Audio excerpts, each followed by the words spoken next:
C. Joseph Vijay எனும் நான்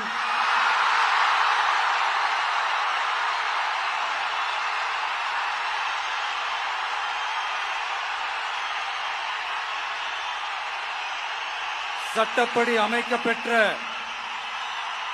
இந்திய அரசியல் அமைப்பின்பால் உண்மையான நம்பிக்கையும் மாறா பற்றும் கொண்டிருப்பேன் என்றும்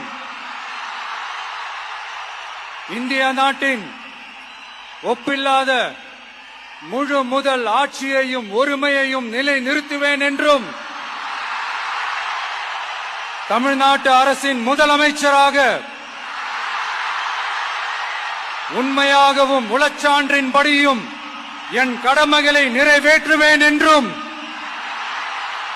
அரசியல் அமைப்பிற்கும் சட்டத்திற்கும் இணங்க அச்சமும் ஒருதலை சார்பும் இன்றி விருப்பு வெறுப்பை விலக்கி பலதரப்பட்ட மக்கள் அனைவருக்கும் நேர்மையானதை செய்வேன் என்றும் ஆண்டவன் மீது ஆணையிட்டு உறுதிமொழிகிறேன்.